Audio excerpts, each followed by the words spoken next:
असम से कांग्रेस के पूर्व विधायक शमशेर सिंह गोगी का बयान आया है। गोगी ने बीजेपी पर जमकर निशाना साधा। कहा बीजेपी वाले किस तरह से खेल खेलते हैं सभी को पता है।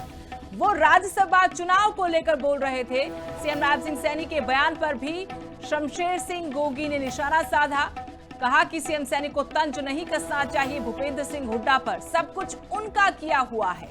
कांग्रेस ने रिपोर्ट बनाकर हाईकमान को सौंप दी है। सिस्टम लोकतांत्रिक तरीके से चलता है। हरियाणा तो सुपर सीएम मनोहर लाल चला रहे हैं। अब अगर क्रॉस वोटिंग हुई है तो मुख्यमंत्री से बेहतर इसका जानकार कौन होगा। जहां तक कांग्रेस की बात है, कांग्रेस की लीडरशिप ने तो अपनी जिम्मेदारी जो है अनुशासन समिति को दी हुई है और अनुशासन समिति ने मेरी जानकारी के अनुसार उस पर रिपोर्ट बना के उस पर हाईकमान को भेज दी है। जो भी वक्त रहते फैसला लेना होगा हाईकमान लेगी। नहीं एक्शन तो फिर कोई एक रातों रात कोई यहाँ तानाशाही नहीं है ना, लोकतांत्रिक पार्टी है। बेशक गलत काम हुआ है लेकिन इसके बावजूद भी सारी प्रक्रिया पूरी करके जांच करके अनुशासन समिति ने नोटिस का जवाब आने और ना आने के बाद अपनी रिपोर्ट दे दी है। मैं कहता हूँ किसकी शादी कहाँ है, किसकी शादी होती थी तो अनुशासन समिति को केस ही नहीं जाता, वहाँ सुनवाई नहीं होती, उसकी कोई रिपोर्ट नहीं बनती। आखिर अंदर खाते पार्टी कोई सड़क पे कोई ओपनली थोड़ी करेगी। जिस पार्टी का अंदरूनी मामला है उसी हिसाब से पार्टी अपना फैसला करेगी और अपनी प्रक्रिया अपनाएगी और मेरे हिसाब से वो ठीक तरीके से चल रही है। तो कोई उसमें संभावना तो कुछ कह लो, बात तो तभी है जब आ जाए रिजल्ट। असम से कांग्रेस के पूर्व विधायक शमशेर सिंह गोगी का बयान आया है।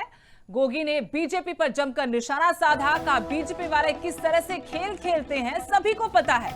वो राज्यसभा चुनाव को लेकर बोल रहे थे। सीएम नवाब सिंह सैनी के बयान पर भी शमशेर सिंह गोगी ने निशाना साधा।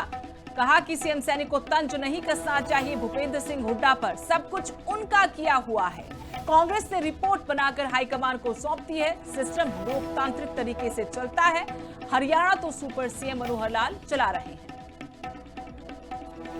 अब अगर क्रॉस वोटिंग हुई है तो मुख्यमंत्री से बेहतर इसका जानकार कौन होगा। जहां तक कांग्रेस की बात है, कांग्रेस की लीडरशिप ने तो अपनी जिम्मेदारी जो है अनुशासन समिति को दी हुई है और अनुशासन समिति ने मेरी जानकारी के अनुसार उस पर रिपोर्ट बना के उस पर हाईकमान को भेज दी है। जो भी वक्त रहते फैसला लेना होगा हाईकमान लेगी। नहीं एक्शन तो फिर कोई एक रातों रात कोई यहाँ तानाशाही नहीं है ना, लोकतांत्रिक पार्टी है।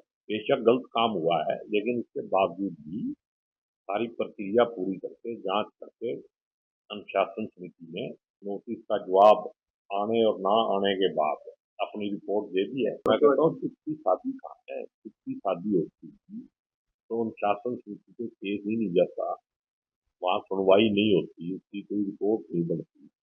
आखिर अंदर खाते पार्टी कोई सड़क पे कोई ओपनली थोड़ी करेगी। जिस पार्टी का अंदरूनी मामला है उसी हिसाब से पार्टी अपना फैसला करेगी और अपनी प्रक्रिया अपनाएगी और मेरे हिसाब से वो ठीक तरीके से चल रही है। तो कोई उसमें संभावना तो कुछ कह लो, बात तो तभी है जब आ जाए रिजल्ट।